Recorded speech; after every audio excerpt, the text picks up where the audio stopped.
Welcome to the Love Live Dance YouTube channel. My name is Samantha, and today we're going to be talking about the 6 reasons why non-gendered partnerships are going to change the future of dance sport in the US. And it's kind of a good thing.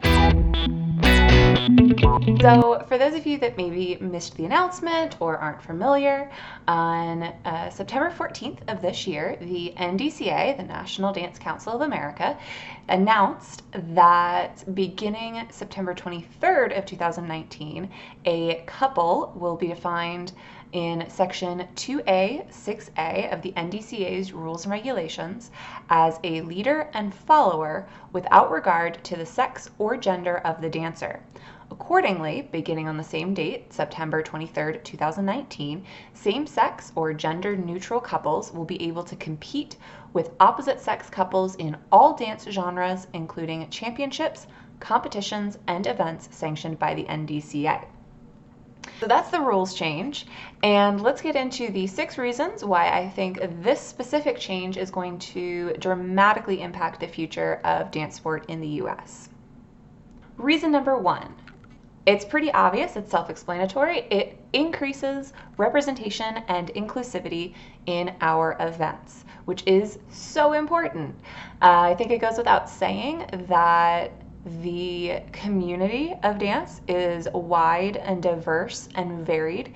So seeing same-sex or gender-neutral couples on the dance floor just better represents the community that we already have in place. And I think that's so important, not only to say that officially, yes, you are part of our community, you have always been part of our community, and we welcome you, but also so that younger dancers can see that there is a wide variety of ways that you can be a part of this amazing ballroom dance community. Seeing that on the floor and having those talents recognized, I think is so important for the next generation and for future generations to feel like they really do have a home in dance sport, which we obviously know, we obviously foster that, but we want to have that represented on our championship levels, in our scholarship events, in our pro-am events.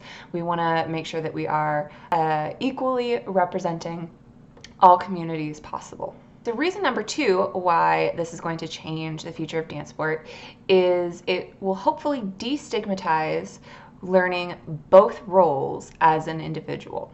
And I think that's important because the best way that I learned how to dance was learning both the follow and the leads roles. Even though I am a lady and traditionally I would fall into the follows role, learning both the lead and the follows, footwork and technique, and how the two interplay with each other was so crucial in my understanding of dance and has led me down the path of being an instructor and wanting to teach both roles to my students.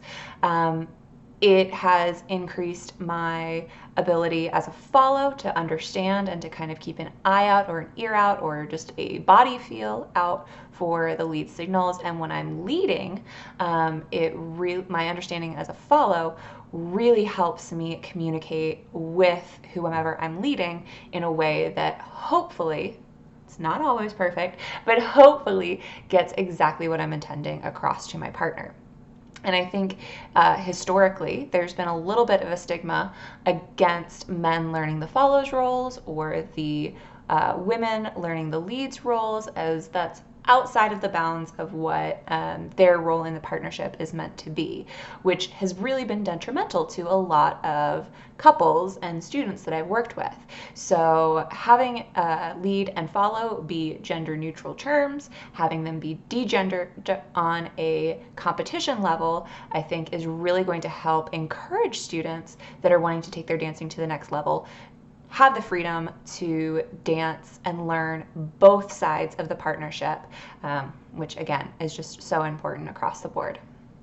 Reason number 3 is the costumes. I think the costumes are going to change and adapt and grow to be less gendered, more gender fluid, more expressionistic than they have ever been in the past.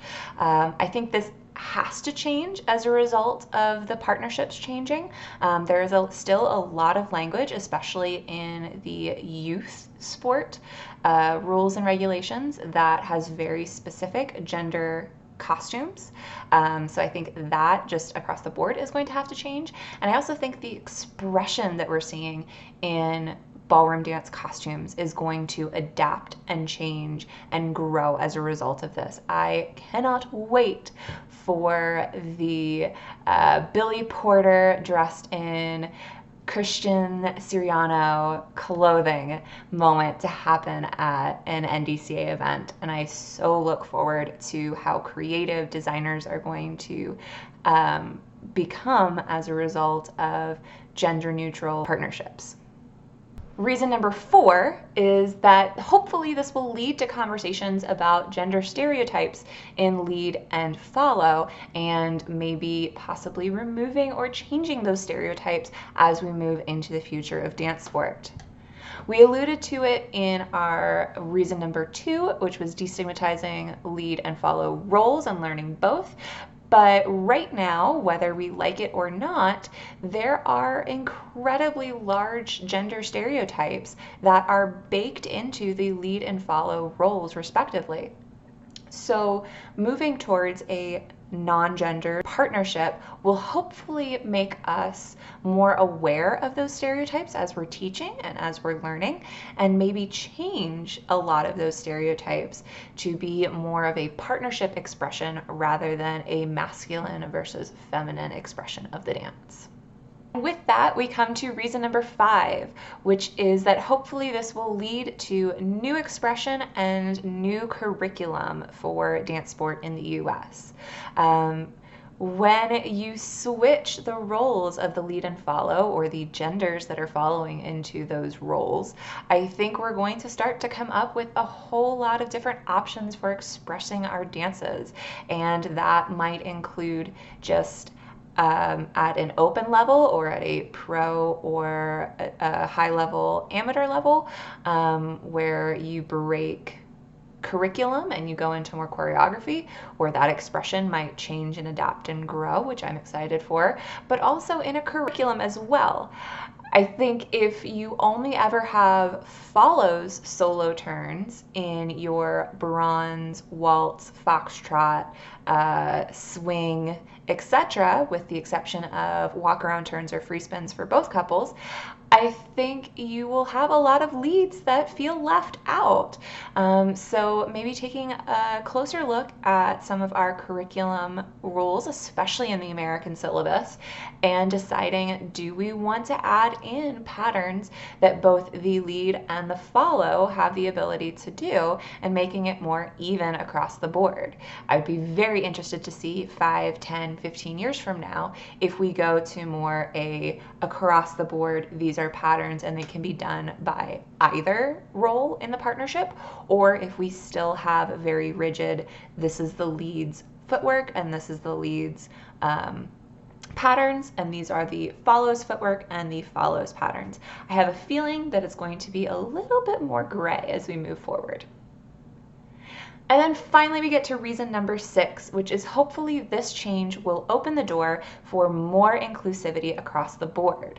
If you look at dance sport in other parts of the world, Asia and Europe especially, you see the greater dance community embracing folks that have mobility differences, including those individuals in wheelchairs.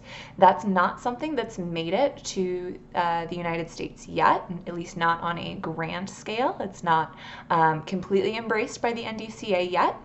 So hopefully moving towards this gender neutral partnership will ultimately lead to the inclusivity of mobility differences as well in dance sport, which I think is really important.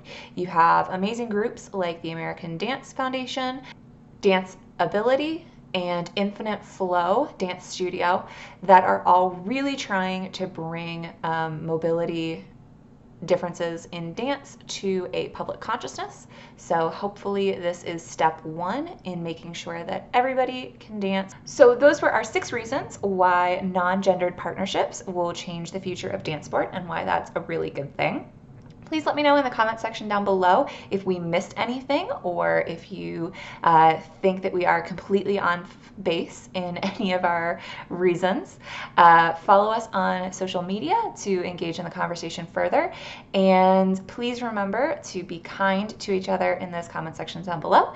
And we will see you dancing. Thanks. Bye, guys.